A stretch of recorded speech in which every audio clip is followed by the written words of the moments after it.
우리 예배는 계속됩니다 라고 하는 제목으로 오늘 나의 사랑 나의 설교 시리즈 네 번째 시간 여러분들과 함께 말씀 나누도록 하겠습니다. 우리 사랑하는 성도 여러분, 여러분들은 성경이 재미있으십니까? 재미가 없으십니까?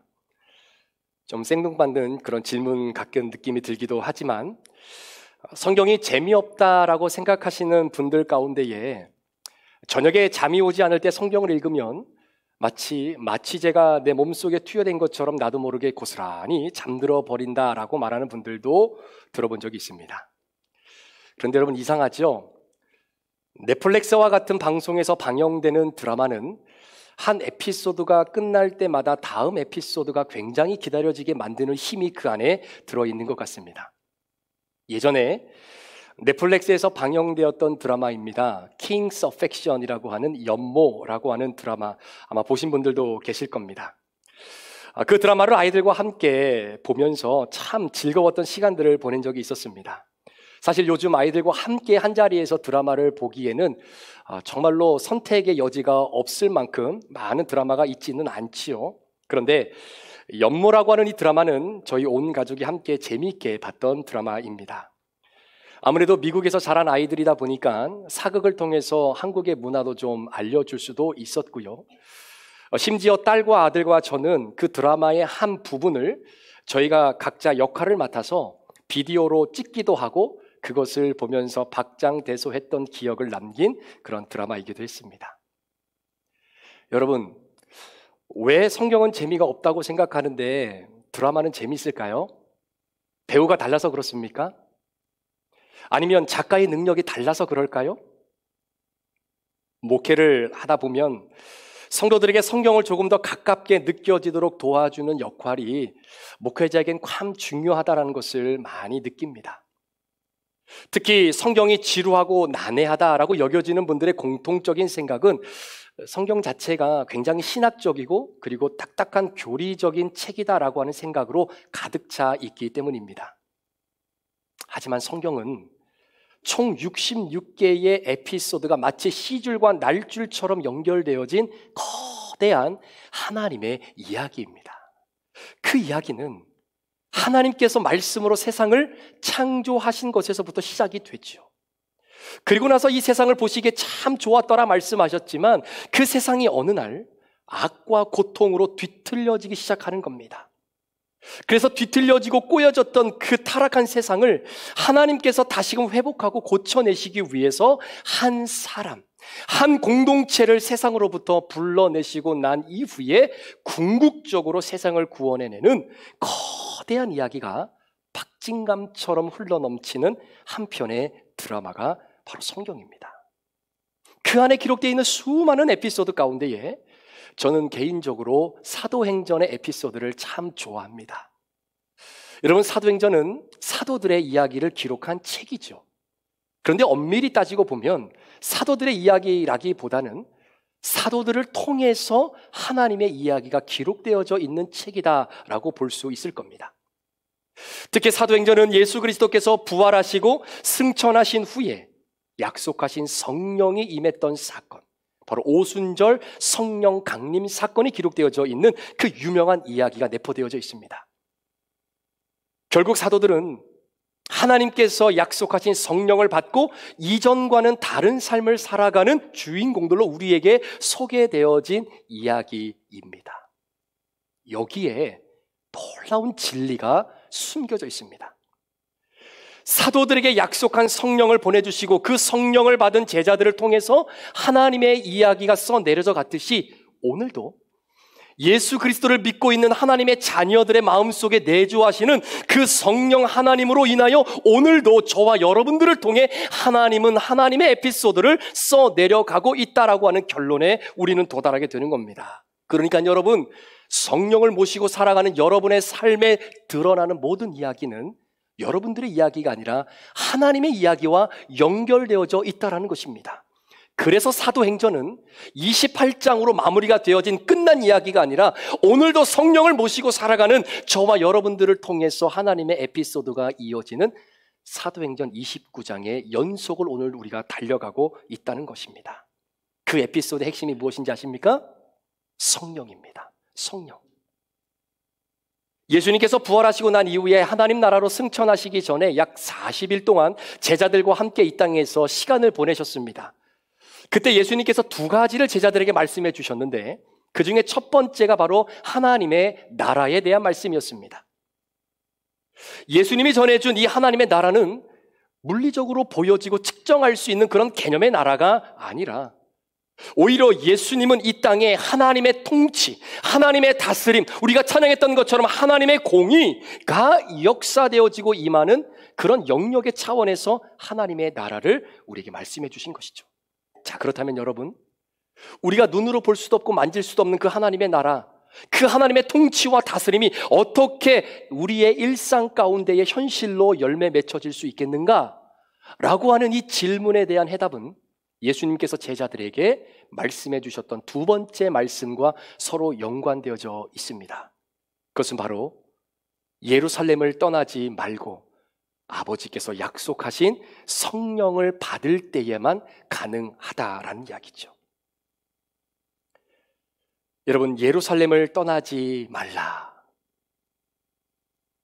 여러분, 제자들에게 있어서 예루살렘은 어떤 곳일까요? 아니, 여러분들에게 있어서 여러분의 예루살렘은 어떤 곳입니까? 제자들에게 있어서 예루살렘은 그렇게 썩 좋은 기억을 가져다주는 그런 공간적인 배경은 아닙니다. 만약에 제가 12제자 중에 한 사람이었다라고 한다면 아마 저는 여차만 되면 예루살렘을 떠나고 싶었을 것입니다. 예루살렘은 제자들에게 있어서 예수님을 배반한 장소이고요, 실패를 경험한 장소일 뿐만 아니라 예수님 때문에 굉장한 수치와 곤란함을 느끼며 경험하며 살았던 공간이 바로 예루살렘입니다. 그렇기 때문에 제자들은 그들의 일상 가운데에 예수님 때문에 받았던 그 수치와 공경을 주변 사람들이 너무나 잘 알고 있다라는 거예요. 그래서 제자들은 나의 수치를 모르는 사람들이 모여 살고 있는 그러한 커뮤니티로 다시 내가 들어가서 새로운 인생을 살고자 하는 마음이 왜 없었겠습니까? 그래서 여차하면 예루살렘을 떠나려고 준비하고 있었던 그 찰나에 예수님은 오히려 예루살렘을 떠나지 말라라고 이야기합니다.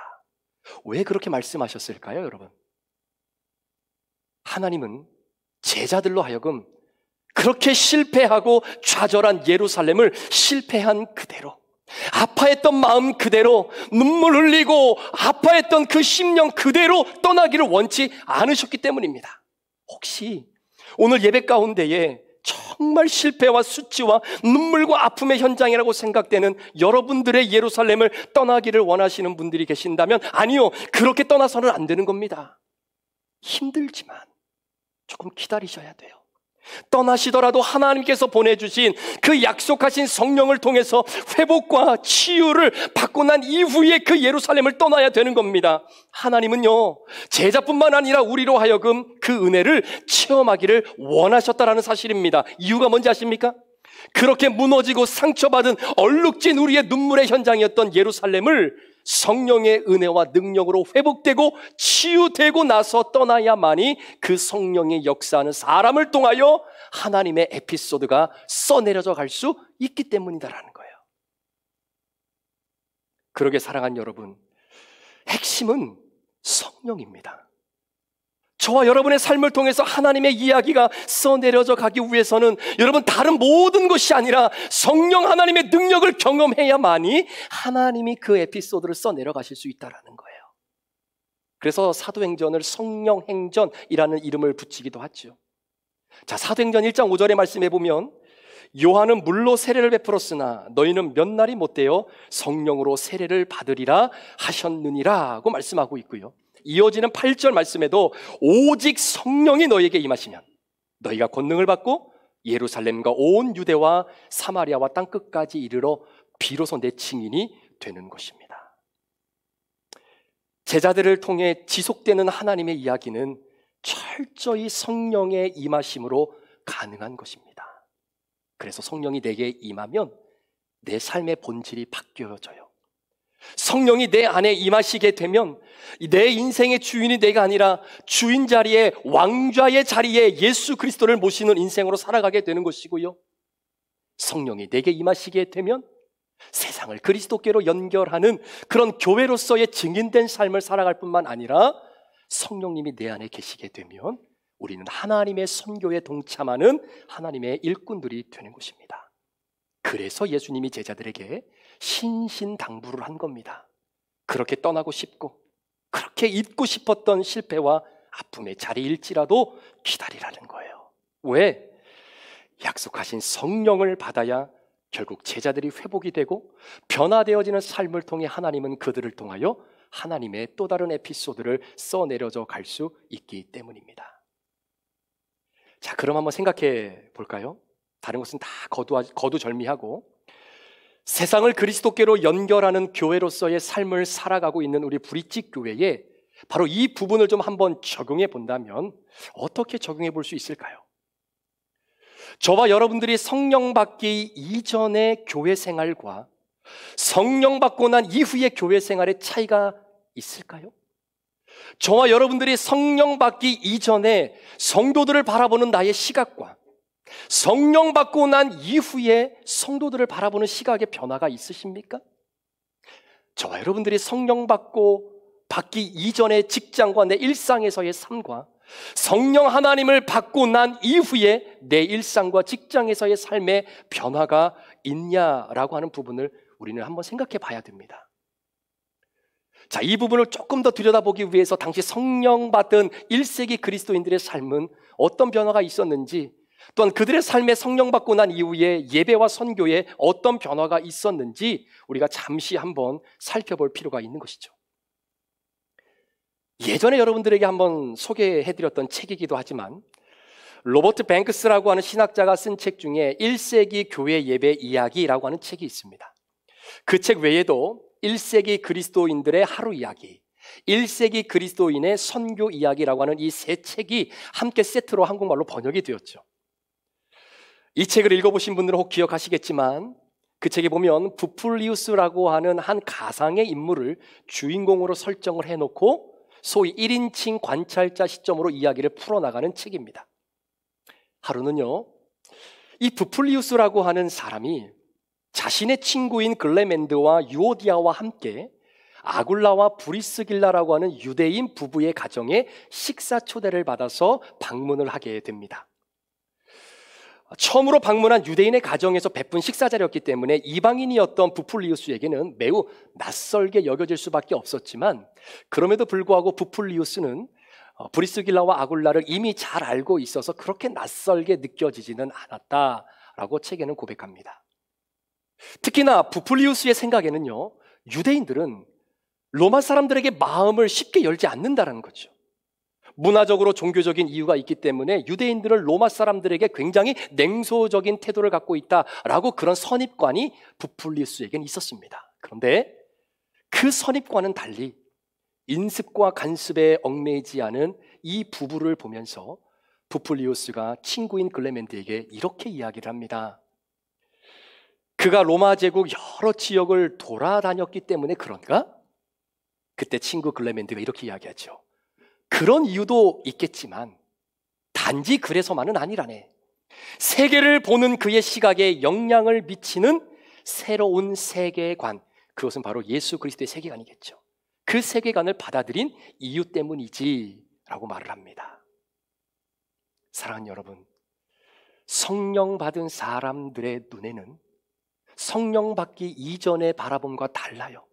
성령 받은 사람들의 시각에 비춰지는 모든 사람들은 하나님의 사랑의 존재로 보여질 수밖에 없는 것입니다.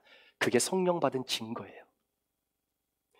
그 책에 보면 재미있는 한 장면이 나오는데요, 부풀리우스가 초대를 받아서 갔는데 그 브리스길라와 아굴라 그 가정에 사람들이 모여 있어요. 그런데 남녀노소 지위고하를 막론하고 서로가 서로를 환대하며 축복하는 그 모습을 부풀리우스가 보게 됩니다.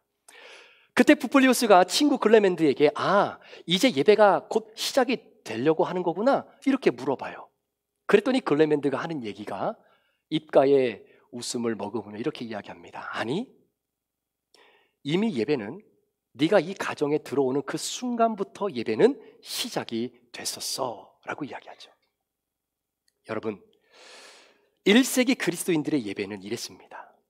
지금처럼 예배당도 없고요, 악기나 음향 시스템도 없었고요. 찬양팀도 직분자도 없었습니다. 마치 오늘 우리가 가지고 있는 주보에 기록되어져 있는 순서의 형태대로 드려지는 예배가 아니었습니다. 그런데요, 초대받은 가정의 첫 발을 내딛는 그 순간부터 그 한 영혼을 사랑하고 섬기며 환대하는 것으로부터 예배가 시작되었습니다. 그들이 함께 모일 수 없는 신분적 차이가 있음에도 불구하고 그 모든 것들을 초월하여 그리스도 예수 안에서 함께 그분의 살과 피를 나누며 우리라고 하는 유기적 공동체의 본질을 담아낼 수 있었던 바로 그런 예배였다라는 것이죠. 죄송합니다. 물론 상황상 온라인 예배를 드릴 수밖에 없는 성도님들도 계실지 모르겠습니다. 그러나 온라인 예배만으로는 담아낼 수 없는 그 놀라운 영성이 함께 모여있는 그 예배에 있었다라는 것이에요. 사랑하는 브릿지 가족 여러분, 혹시 저와 여러분들의 예배는 어떻습니까? 많은 그리스도인들이 예배 가운데에 드려지는 찬양과 말씀을 통해서 마음이 뜨거워지고 눈물을 흘리게 되면 그날 예배를 내가 잘 드렸다라고 생각하는 그리스도인들이 많다고 그래요. 그리고 예배가 거기까지였다라고 생각하는 그리스도인들도 많습니다. 그런데 예배를 마치고 함께 식사하는 자리에서 내가 언제 그랬느냐는 듯이 이 사람 저 사람의 이름을 불러가며 서로 험담하고 판단하고 헐뜯는 일들이 많다라고 그래요. 1세기 그리스도인들의 예배와 어떤 차이가 있을까요? 여러분 기억하셔야 합니다.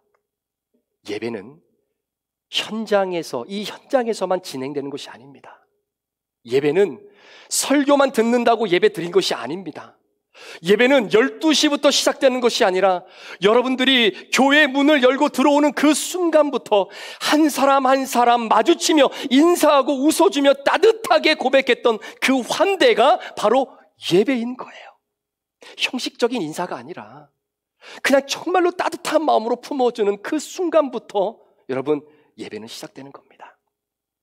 그 이유는 그 안에서 하나님을 느낄 수 있기 때문에, 그 안에서 하나님의 사랑을 교감할 수 있고 그렇게 따뜻하게 환대했던 그 사람과 나와의 관계 속에서 하나님이 드러나실 수도 있기 때문이다라는 것입니다.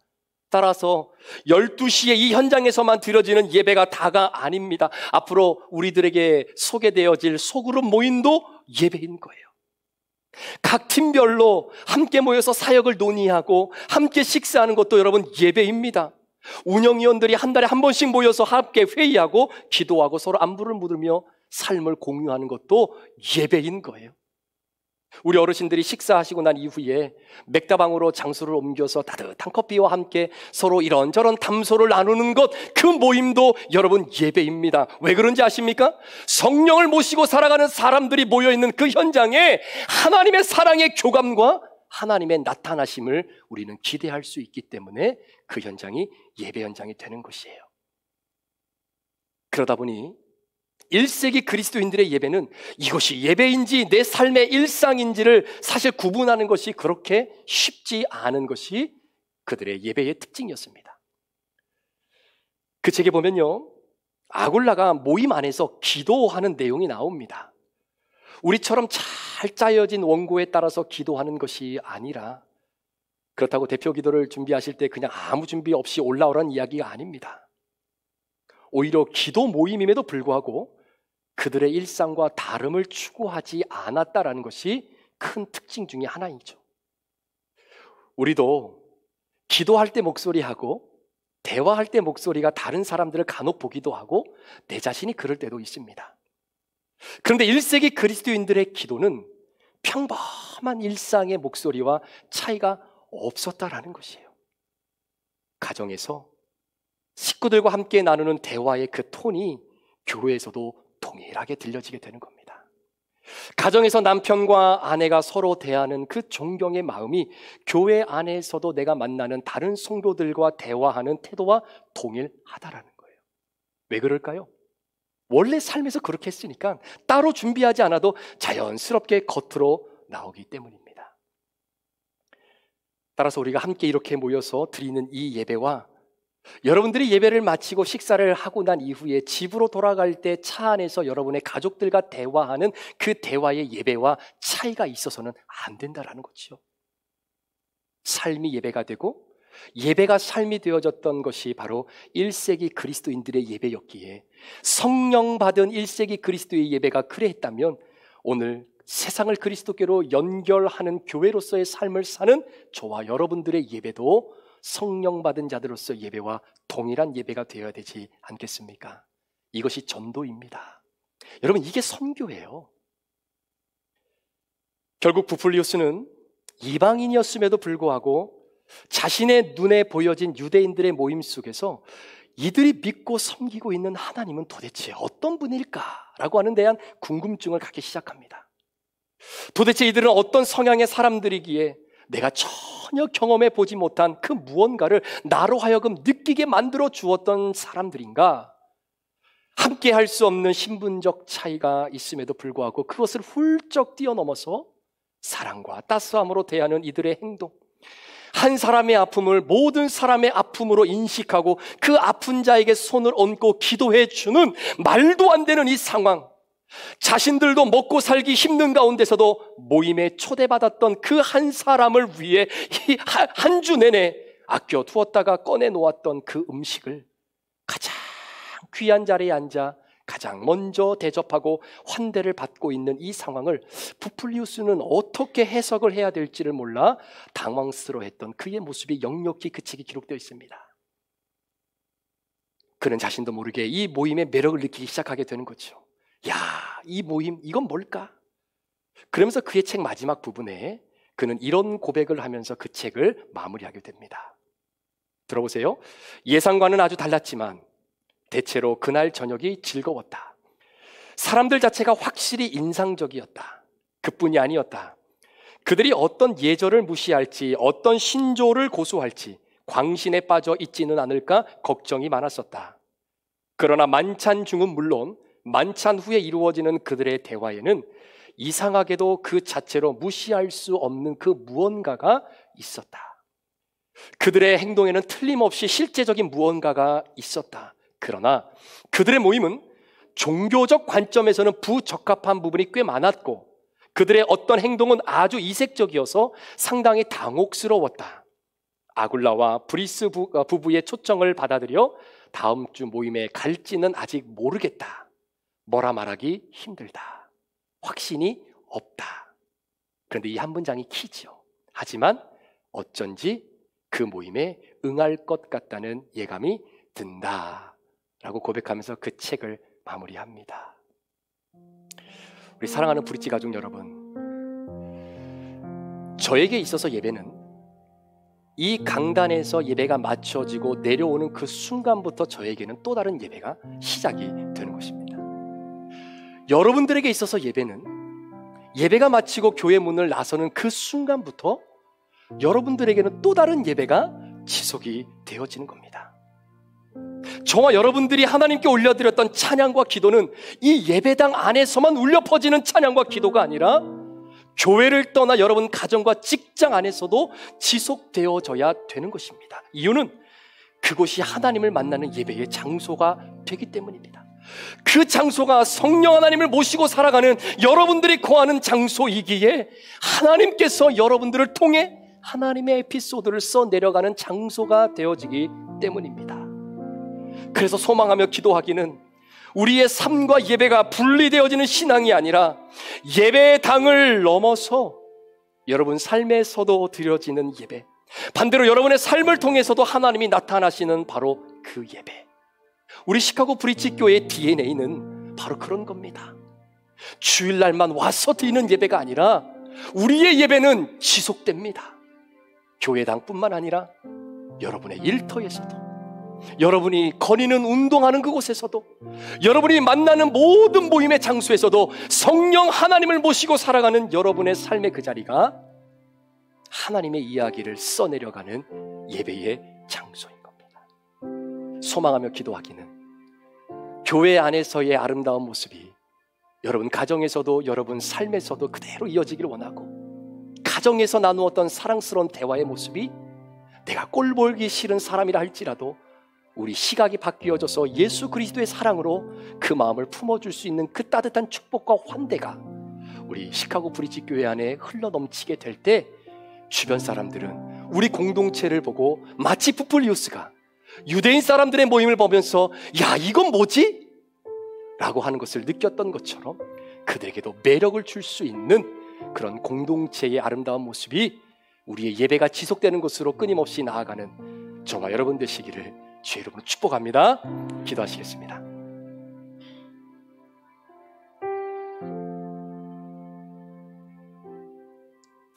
이 시간에 잠시 함께 말씀을 붙잡고 우리 기도할 텐데요,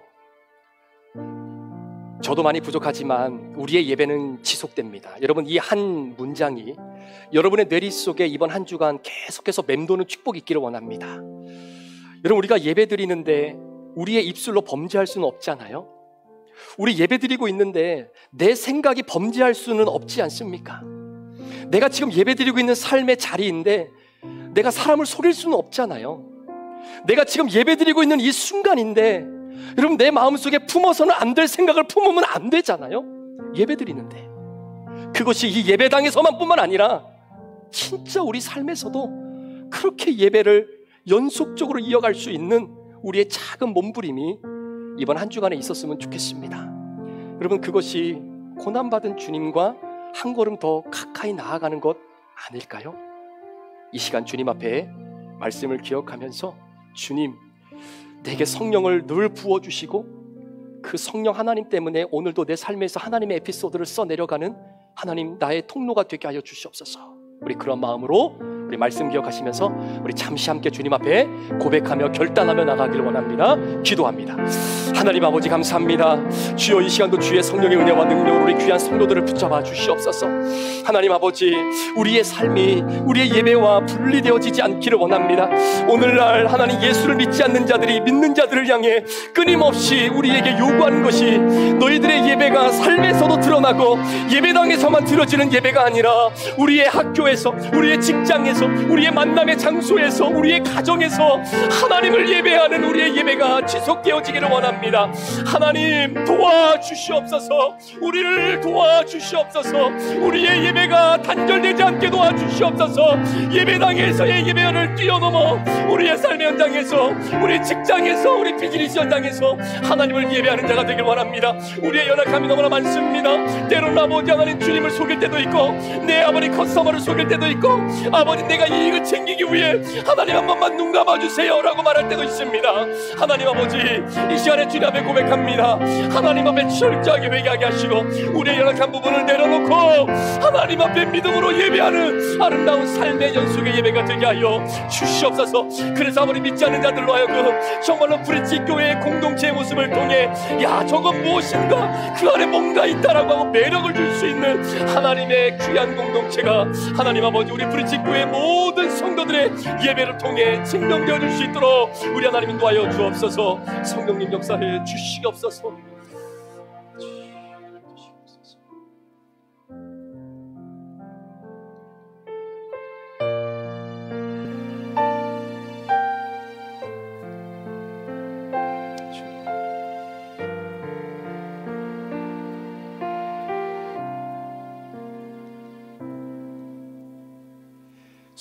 수많은 사람들 주를 따르네.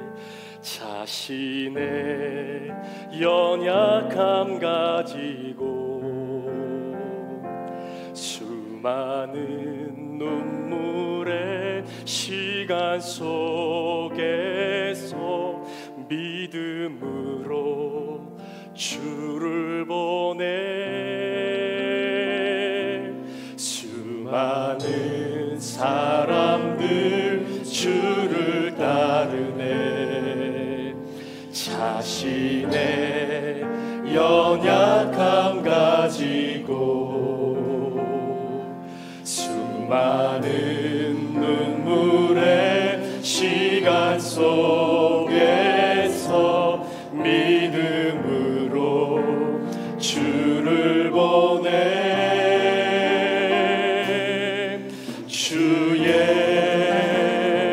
영원한 사랑으로 주의 말씀을 이루시네.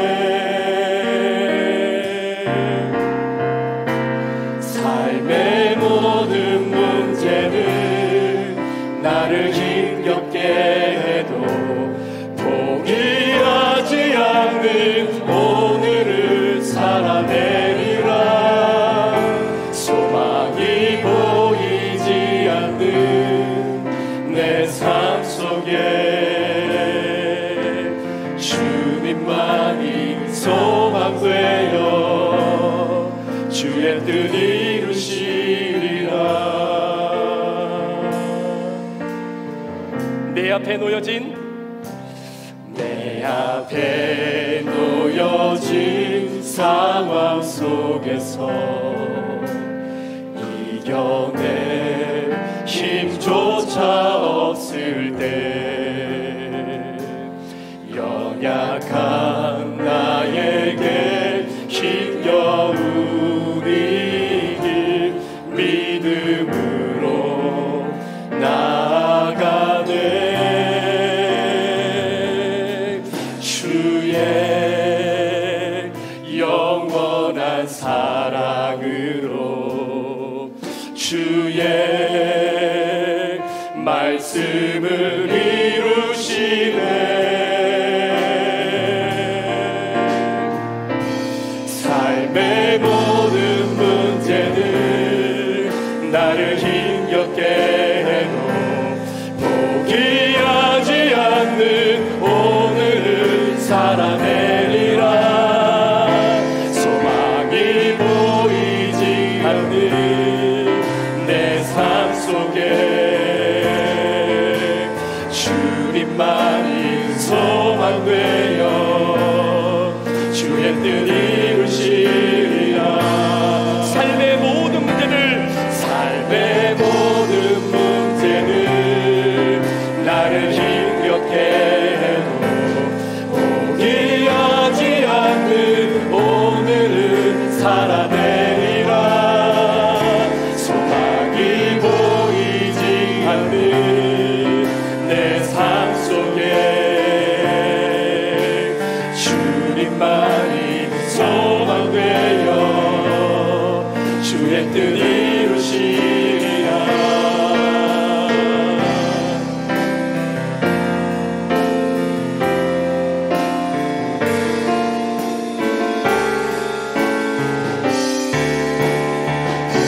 삶의 모든 문제들 나를 힘겹게 해도 포기하지 않는 오늘을 살아내리라. 소망이 보이지 않는 내 삶 속에 주님만이 소망되어 주의 뜻 이루시리라. 삶의 모든 문제들 나를 힘들게 해도 포기하지 않는 오늘을 살아내리라. 소망이 보이지 않는 내 삶 속에 주님만이 소망되어. 우리 한 번만 더 믿고 고백합니다. 삶의 모든 문제들이 나를 힘들게 해도 삶의 모든 문제들 나를 힘겹게 해도 포기하지 않는 오늘을 살아내리라.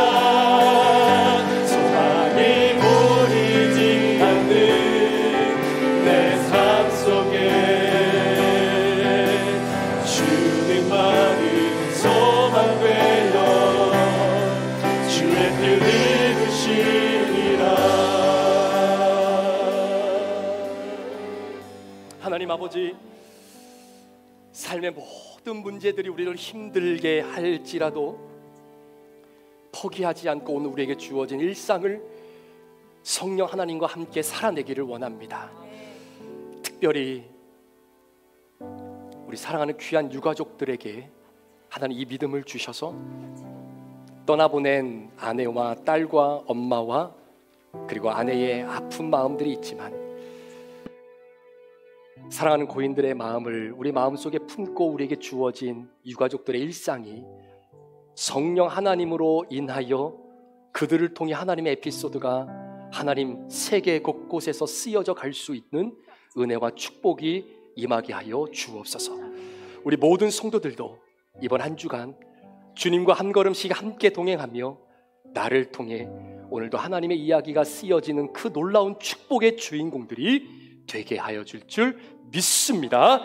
지금은 우리 구주 예수 그리스도의 귀하신 은혜와 우리 아버지 하나님의 무한하신 사랑하심과 성령님의 감화감동 충만교통 위로하시고 내주하심의 역사가 오늘도 우리의 예배는 지속됩니다 라고 주님 앞에 결단하며 고백하며 주의 전을 떠나 삶의 예배를 끊임없이 이어나가기를 소망하는 우리 모든 성도들 머리머리 위에, 이들의 가정과 직장과 사업터 위에, 우리 사랑하는 자녀들과 몸된 교회 위에, 또 우리 사랑하는 우리 모든 유가족들 위에 지금부터 영원토록 함께 계시기를 간절히 축원하옵나이다. 아멘.